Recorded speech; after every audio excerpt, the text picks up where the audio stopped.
doing consulting gigs. But the last, I'd say 7 or 8 years, I've really been heavy into cloud. And I've been teaching the AWS curriculum for about 6.5 years.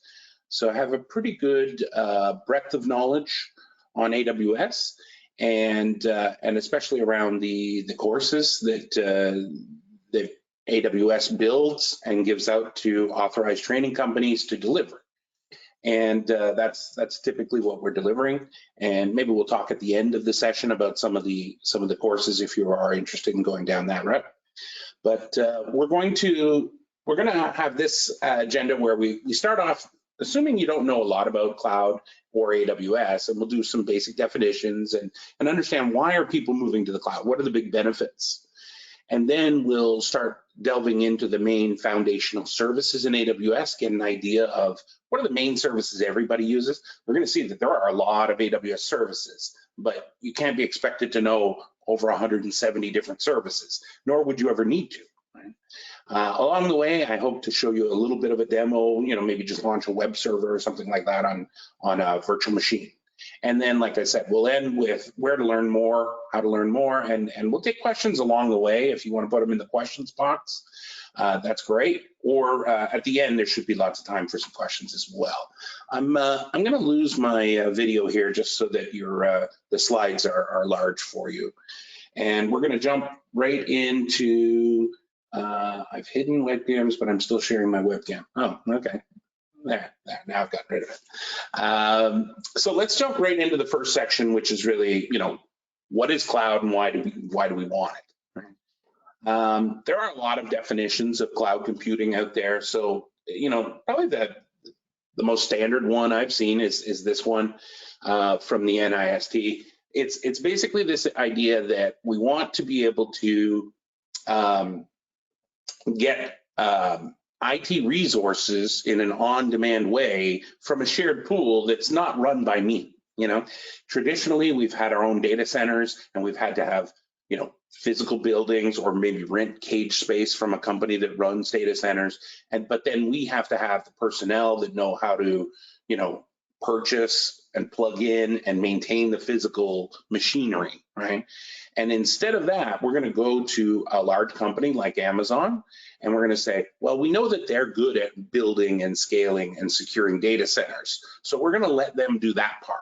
And what we're going to do is we're going to come in generally through an API, and we can rapidly provision our IT resources and then rapidly release them when we don't want them. Right? And it's not going to require me to go and pick up the phone and talk to somebody at Amazon. It really should be minimal management effort, like an API that I can just make little calls to. And so that's kind of the big idea. Now, another part that isn't really in this definition is that very often it's sort of this no upfront costs.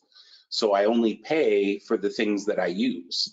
And so when I need things, I get them. When I don't need them, I get rid of them and I stop paying for them, right? So when we talk about IT resources, what kinds of things are we talking about? Well, it's the same things that we'd normally have in an on-premise physical data center. So we're talking about, if you walk into somebody's data center, you see racks and racks of servers, right? And then you've got all kinds of storage.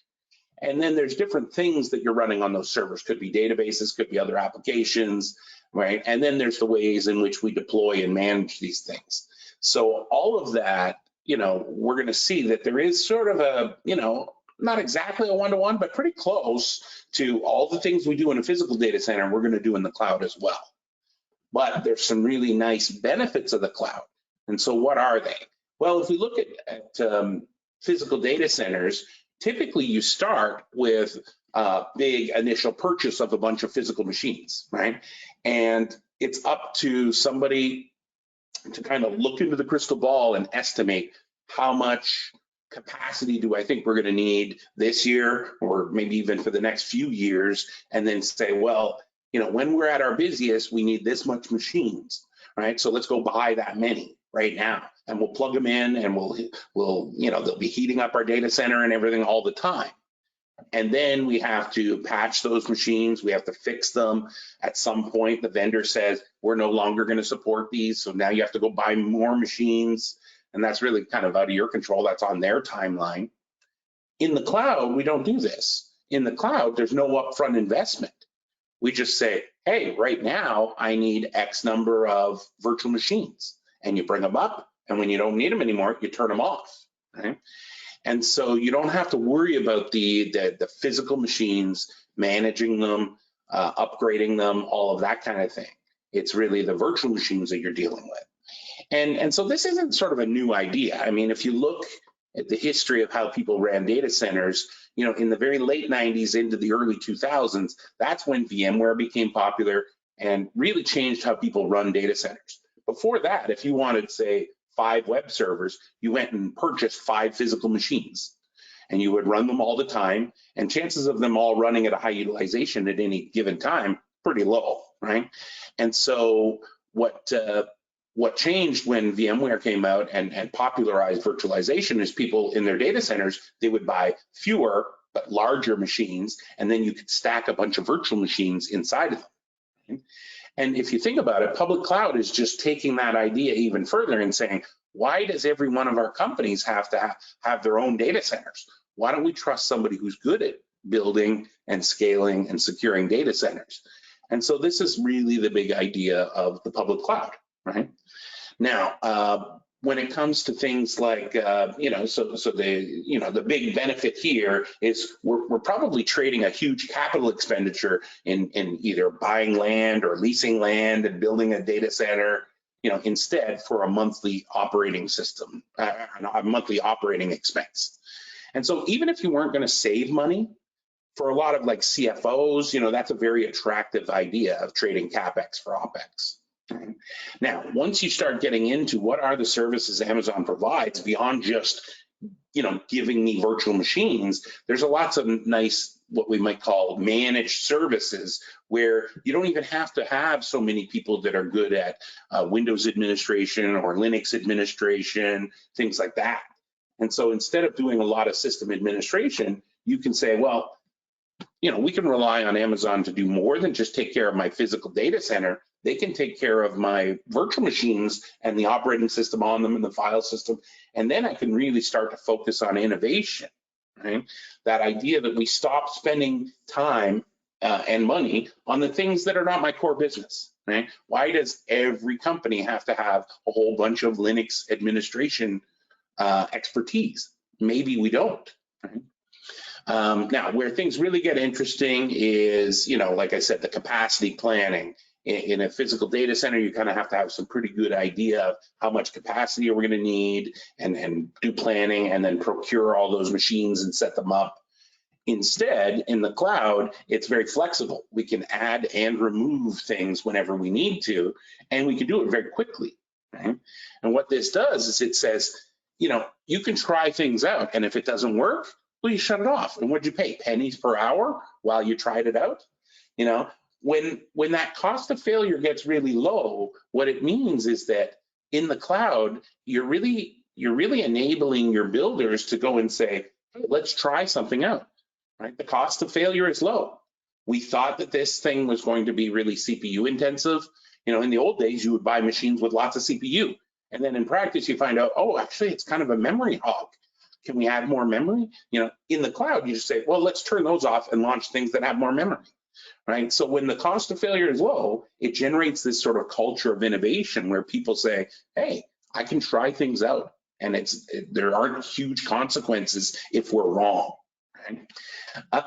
Finally, when it comes to data centers, most people will build one, and then if they have some really mission critical apps, they might have to go and build a second data center, and it's a real pain to kind of replicate your data across and come up with some sort of disaster recovery or high availability situations. And so we really only ever do it for the most mission critical things. But it turns out the way AWS sets up their global infrastructure, and to tell you the truth, Microsoft Azure and Google Cloud, they're all kind of similar in this, that they have data centers built all around the world. And they've got them grouped together in this idea of availability zones and regions to really make it easy for you to sort of add high availability to pretty much any app, not just the most mission critical ones. And if I want to have a disaster recovery site around the world in some other place, Singapore, wherever, that's not a problem. You can easily do that. All right. One of the things we talked about was that capacity concept. And so let's dive deeper into that one. Most people's IT needs grow over time, right? Nobody has less data than they used to have, right? Now, it doesn't grow in this nice linear fashion, but everybody's infrastructure costs will eventually go up over time. In the old days where you built your own data centers, your hardware purchases, you would go buy a bunch of hardware, and then after a while, you'd say, okay, now we need to buy more because we have more needs. And so you would have these big sort of step function, right? But of course, that's not what our demand curve actually looked like. The actual demand kind of went up and down, right? And there's times within your, like say you're a retail website, you look and you say, well, in November, we've got Black Friday and Cyber Monday. That's probably our busiest time. But then there's other times where we're not busy at all, right? And it's so it's not just always going up. And even within a given day, we might be really busy in the middle of the day and not very busy in the middle of the night. So our actual demand curve, while it tends to go up over time, it really fluctuates a lot in between. And so what this causes kind of two problems, right? There's the one problem is, at some given point, we went and bought a whole bunch of hardware that's kind of sitting there idle, right? So we spent a bunch of money we didn't need to right now. More importantly, we've probably got these things plugged in and they're sucking power, they're heating up my data center. There is a cost to that. But mostly it's the cost of opportunity. I should have spent that money somewhere else because I didn't need that right now. Right? The bigger problem is where you have that sort of shortfall where, we got really busy and we don't have enough machinery right now. And we went and ordered some, but it takes 6 months to get it in. We're probably angering our customers. Right? And so the idea in the cloud is that we can quickly launch and remove, whether it's storage or compute, in a way that we can try and match really closely the actual provision capacity, is just a little bit more than what we need right now, right? And that's where you're really going to save money, right? You're only paying for what you need, and when you don't need it, you're not paying at all because you get rid of it. Right? Now, a little bit of terminology in the cloud.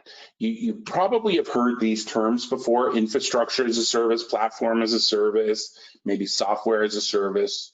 Sometimes you'll hear them, sort of abbreviated, like PaaS is a popular abbreviation.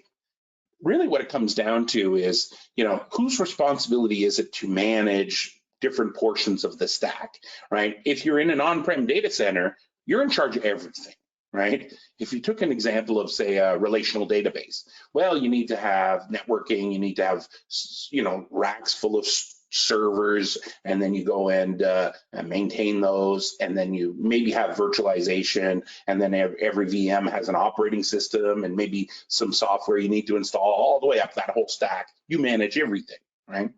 When we go to the cloud, most people, when they think of the cloud, they think of infrastructure as a service, where they say, well, I'm not dealing with anything physical, right? That's all in Amazon's data centers, right? They're going to do everything up to and including the installation of the OS, but then it's up to me to manage that OS. So whether it's Linux or Windows, I've got to kind of take care of it and patch it and then install software and deal with all that. Mm-hmm.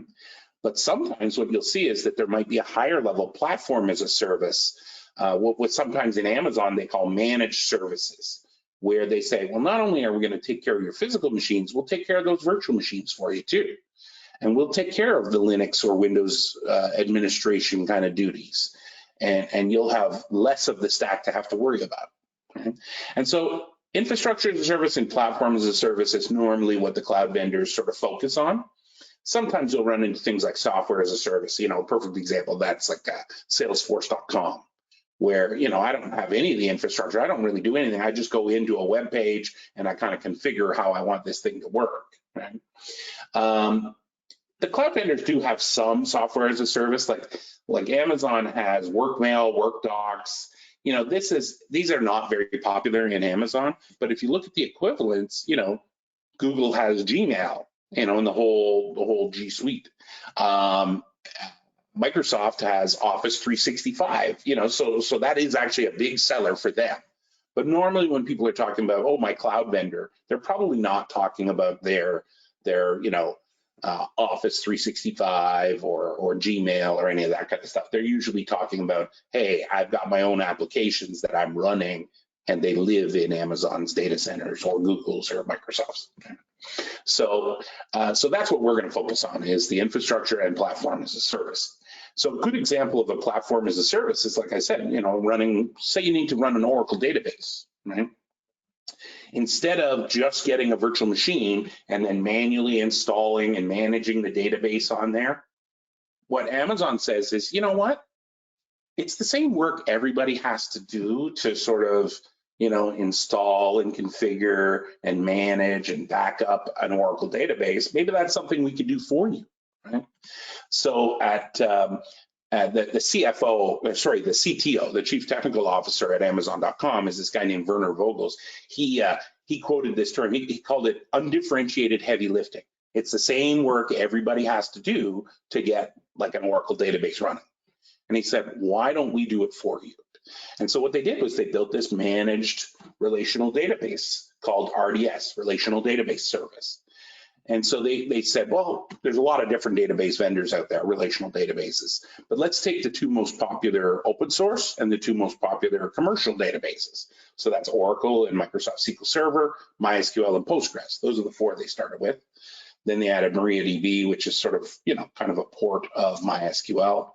And then Aurora is one they built internally themselves, because they were kind of looking and saying, look how much money people are spending on Oracle licenses. Can't we build a decent database that would cost a tenth of the cost? And the big idea behind these is it's a platform. The platform here is a database as a service, right?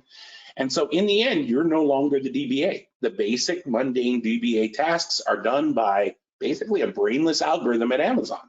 Does that sound interesting? Well, for some people, it's a great trade-off. For others, they say, no, you know what? It's not for me. We have DBAs that do things a very specific way, and we need them to. Well, then great. Just get some virtual machines and run your databases the way you always have. But if you like this trade-off, then you're no longer the DBA. You get a JDBC or an ODBC connection to that database, but you don't have to worry about the virtual machines, the operating system, the file system, and you don't think about all that. So if you're running a database in your own data center, you've got all these things that you need to do, right? If you decide to run it in Amazon, running it on a virtual machine, what we call EC2, well, then that's the infrastructure as a service. So the infrastructure is done by Amazon. Everything up to and including, when you launch a virtual machine, you say, oh, I want this flavor of Linux or this flavor of Windows. But then the rest of the stack of responsibilities is on you. You still have to patch that operating system, install the database, patch that. Right? So that's one option. If you don't want all these database duties and you want to let Amazon take care of them, that's what happens when you use a managed database service like RDS. Right? So they take care of all this, and then all you do is as far as DBA is you decide what's your schema look like. Right? What are the tables? Where are the indexes? What's the partitioning? Right? And there's a lot of optimization in there for you to do, but you don't have to worry about, hey, we need to take nightly backups. All you do is tell them when's a good time to take them. Right? Now, there is sort of the newest model in the cloud is this concept of function as a service. Some people will call it serverless compute. Right? And it's the idea that I'm a developer, I've written some code, but I don't want to have to think about servers. I don't want to think about, well, is this running on Linux or Windows and patching the operating system and sort of worrying about high availability and where do I deploy this to and paying for that infrastructure 24/7. And so all the cloud vendors are now doing this. This is sort of the sexiest new concept in the cloud. But in AWS specifically, we have a service called AWS Lambda. And so as a developer, I can provide my code in a variety of languages, and then I configure the event that causes that code to fire. So it's really an event-driven programming idea. And I say, hey, when somebody uploads a file to this place, that's an event. I want you to go run this code, right? And how do I pay for it? I pay for how long the code runs, basically in 100 millisecond increments. And they don't charge it all that much. So it's really interesting. Some people use Lambda just for, like I use it in this situation where I used to launch this virtual machine and it would run 24/7. And all it really did was it had a cron job that said, hey, every weeknight at 10 p.m., run this cleanup script. And so I was paying 24/7 for this thing to basically keep track of what time it is and then run a little script at a certain time. Right? And that was a Linux machine that I had to patch sometimes whenever there was, critical security patches. If that machine died, because it's just a virtual machine, it can die anytime. I had to make sure that I had something that would go and launch another one.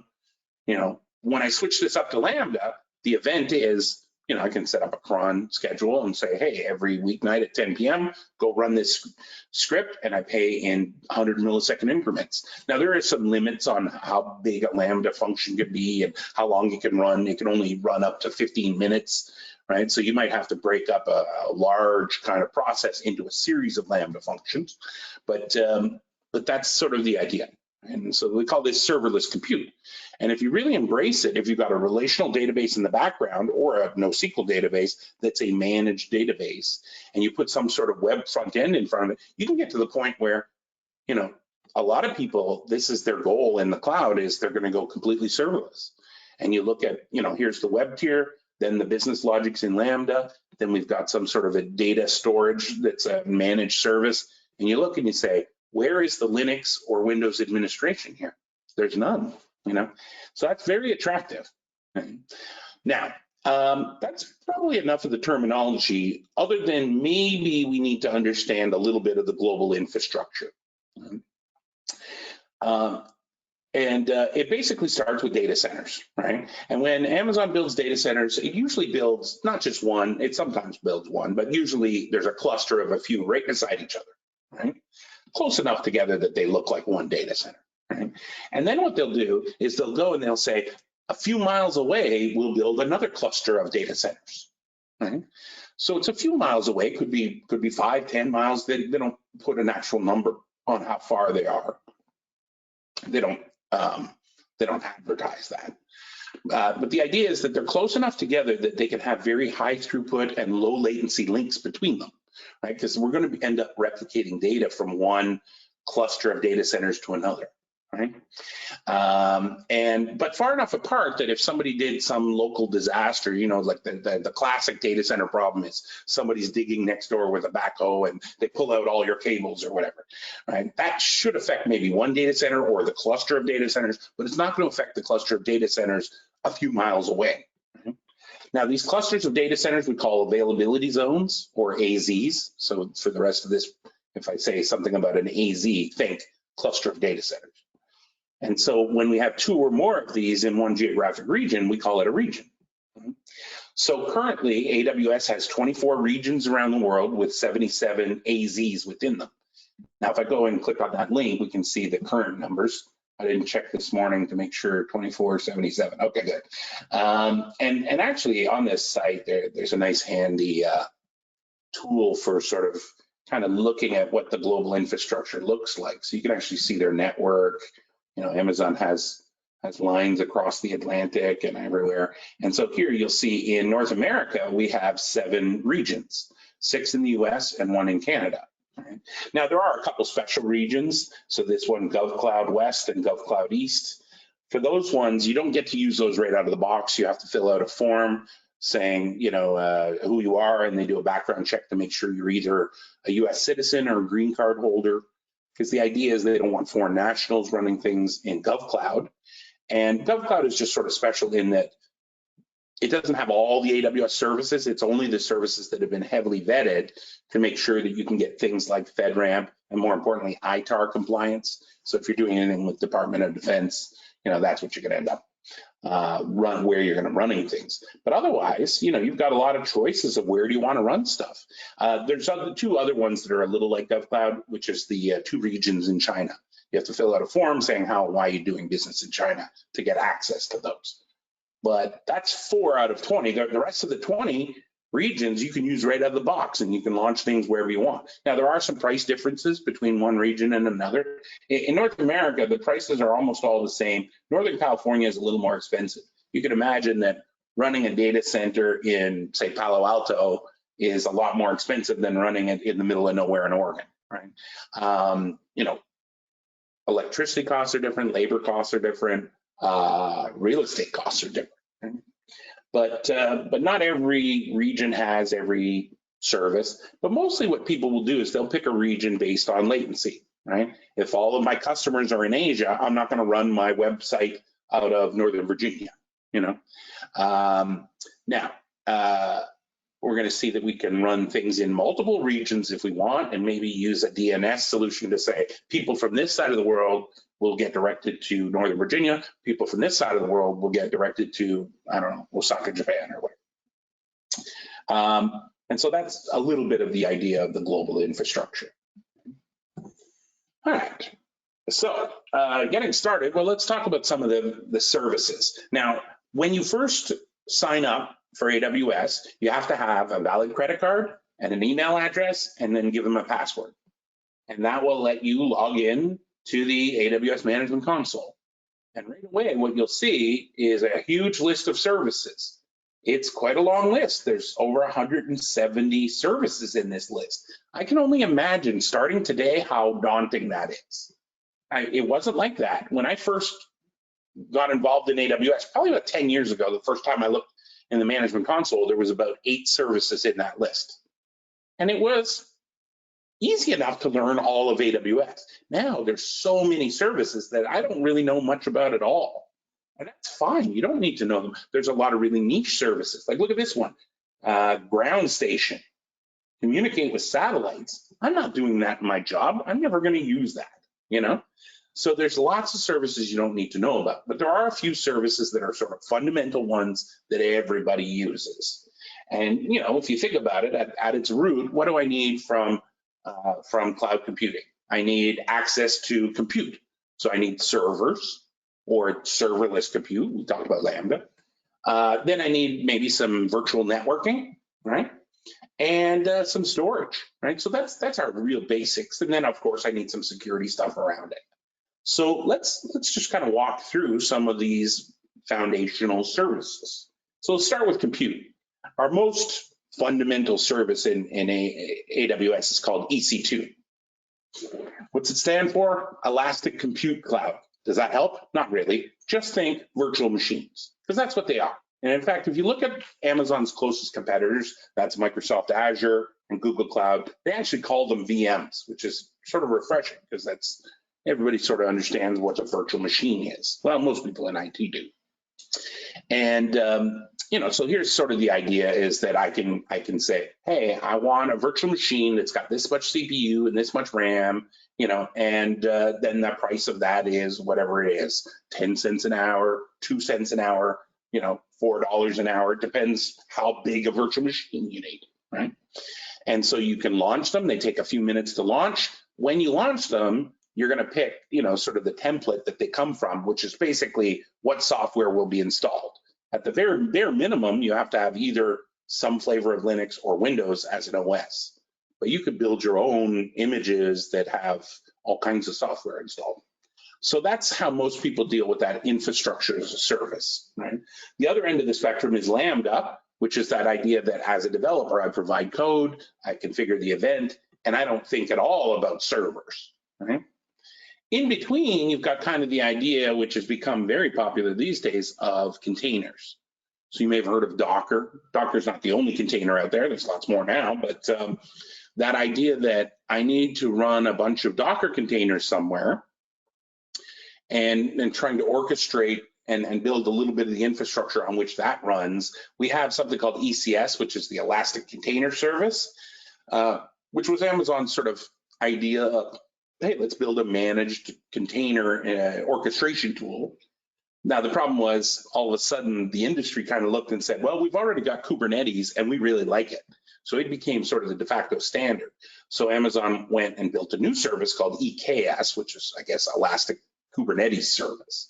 And so that's sort of another way of dealing with, yeah, I don't want a whole virtual machine with its operating system and everything. I just want a container.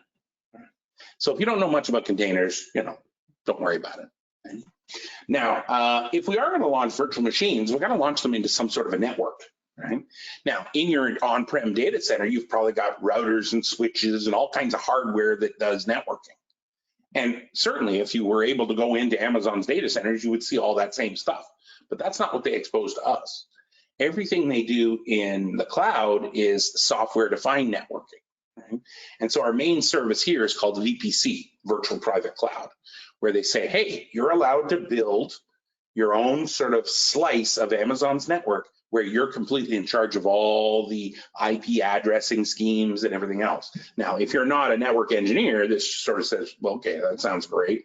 Do I have to do this? Well, no, they already have a default VPC you can use, but your networking people will look at this and say, this is great, because I can now think of the cloud as an extension of my own network, right? Because I'm in charge of it.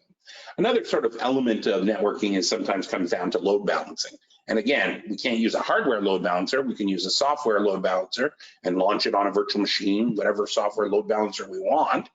Or we can use their nice managed service called ELB that sort of takes care of the load balancer for me. So that's compute, that's networking. The last major group of services is storage, right? And if you pick the right kind of EC2 instance, it will come with some direct attached storage, right? So we call that instance storage. And it's basically, on the physical server where this virtual machine is going to run. It's really fast to read and write from, but if I stop or terminate my instance, I lose all that disk. It's not really persistent. So mostly if we just want a regular disk drive, we're going to go in and create EBS volumes. So it's elastic block storage. So it's a block level storage. It looks and acts like regular disks. Right? There is another type of storage which doesn't really equate to anything that you have in an on-prem data center called S3. S3 stands for Simple Storage Service. And it's basically large blob storage. It just says, hey, we can handle really big files of any kind, but you're not going to access them through regular file system commands. Instead, you're going to come in from the internet with an HTTP or HTTPS request to put or get or delete these objects. So they're very much shareable. It's kind of an interesting idea. I remember when I first read about S3, I said, well, that's interesting. I don't think I'm going to use it much, but it turns out I couldn't have been more wrong. S3 is one of our most fundamental services, especially in my world, which is sort of big data. I'm a big data developer, a Hadoop guy, and S3 became the cornerstone of how I do everything in the cloud. So it ends up being kind of important. Now, I mentioned that the foundational services go beyond this, things like security. Now, there's a lot of security services, but sort of the two main ones that you run into are identity and access management, also known as IAM, where we set up within my, when I set up my account with a credit card, I can, within that, set up to 5,000 users and dole out permissions. Usually I put them into groups to make the doling out of permissions easier. And I'm basically saying who can do what with the AWS API. And that's kind of important because everything we do in the cloud is an API call. Whether I'm using, this management console to click, like here, if I want to launch an EC2 instance, I go to EC2, that brings me to a special console for this, where it says, hey, you want to launch an instance? Click this big button, and it takes you to a 7-page wizard. And that wizard says, hey, I'm going to ask you a bunch of questions. I missed the button.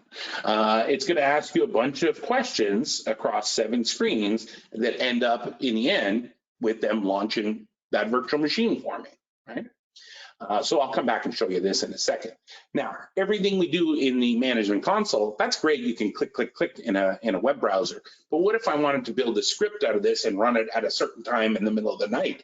Right? Well, everything you could do in the management console, you can do through a command line interface. So I can go in Windows, I could use PowerShell. In Linux, I could use any shell scripting to go and build, a series of API commands. Right?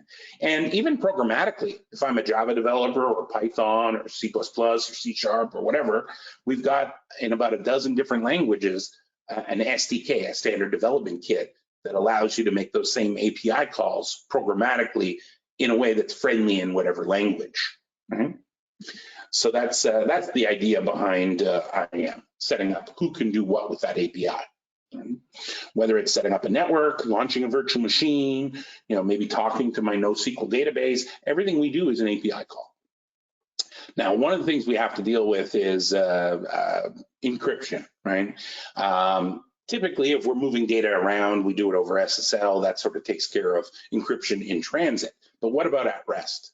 Wherever I'm storing data, whether it's an EBS volume, an S3 bucket, maybe in a message queue, wherever, I might want to be able to encrypt that data. And so I have a couple options. I can always encrypt data before I upload it to, say, S3.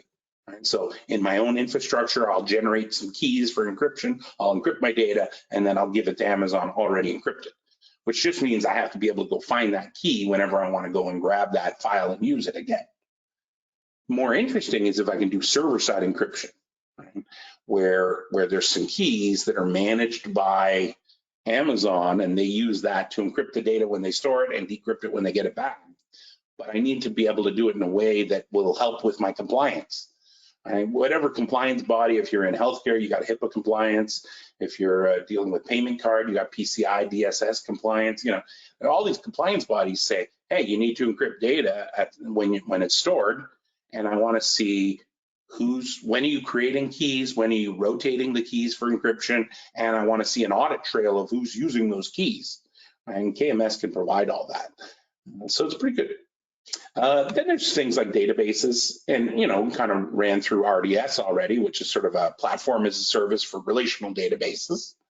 There is another relational database service that Amazon has called Redshift, but it's really specific around the kinds of data warehouse appliances.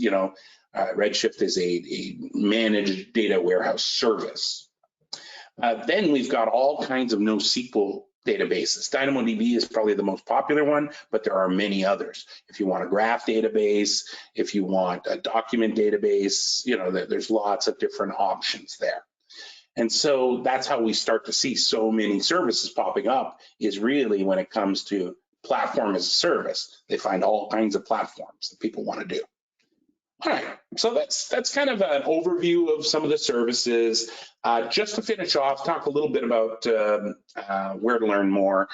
Basically, AWS has a lot of certifications. Used to have just two, the associate levels and the professional, but they added this foundational level one called the Cloud Practitioner.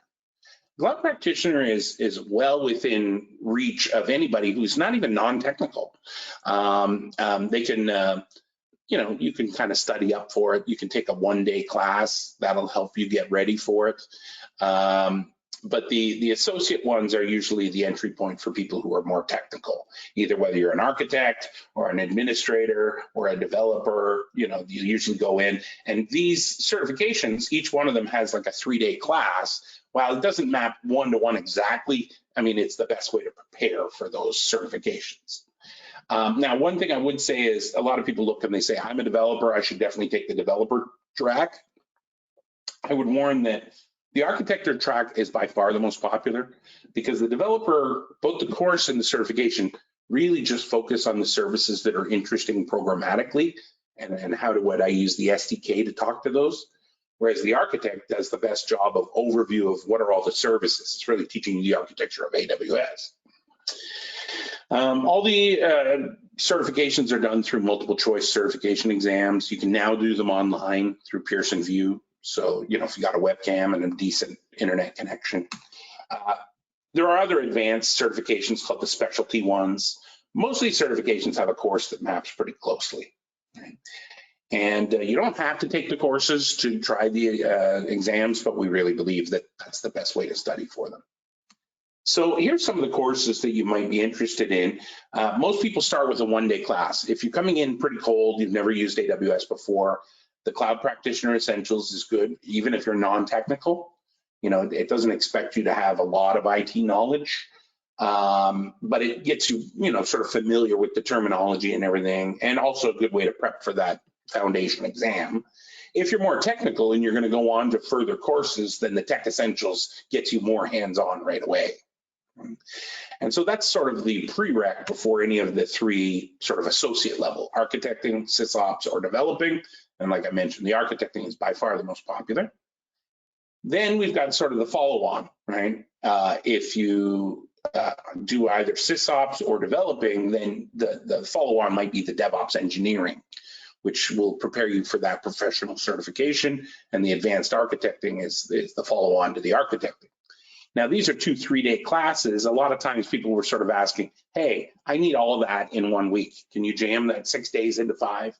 And the way the courses were structured, it wasn't easy to do. And then eventually Amazon came out with a new class called Architecting on AWS Accelerator. And that's a 5-day class that combines those two. Now, you had better come in already knowing AWS a little bit. So take the Tech Essentials first, or work with it for a while, then take that accelerator. And then we have all kinds of classes that kind of map to these are all advanced level classes where you would take one of those associate level first and then go on to the security or the database or the big data. The machine learning pipeline, I think you could get away with just the Tech Essentials and then that 4-day course to really understand the concepts of machine learning, as well as SageMaker, which is the main tool that we use in AWS for building machine learning. So that's sort of a quick overview of some of the courses. If you want to know where to find them, the best place to go is United Training, and then basically just search for AWS. That'll get you the list of AWS courses. So there's the Advanced Architecting and Architecting Accelerator. Like I said, the Tech Essentials is probably where most people would go next. So if you click on that, you can get to the course schedule, and you'll see that, oh, no dates listed. Oh, you know what? We haven't got the dates in there yet. But that's the idea, is that you can click through and find that. There are definitely dates for all these classes, but we'll get them in there. So that's the best place to go. And then in here, if you pick one of these classes, you know, at some point when you're interested, oh, here we got dates for this one. That's interesting. You could just enroll directly, or you can kind of, you know, contact a sales rep at United. Either way, you'll be able to find the right class. And like I said, they have a little info in here, and then they've got, you know, the course objectives and who should attend and things like that. You know, gives you an idea of what to expect in that 3-day class. But I wouldn't jump straight into the advanced architecting, that's for sure. That's an advanced one, obviously. So if there are any questions, you can throw them in the questions box. And maybe Jenny, if there are any questions along the way, you can let me know. Yep, Miles, I don't see any questions right now. So if you do have any questions, you can type them in. I know that was a lot of great information, and you gave us a great starting point. So yeah, Miles, if we could just hang on for a minute, and if anybody has questions, we will share a copy of this recording with you. So check that out. And then also, if you want to visit, like Miles mentioned, United Training, we will be adding more dates later today for those classes that he highlighted. So thank you again for joining us.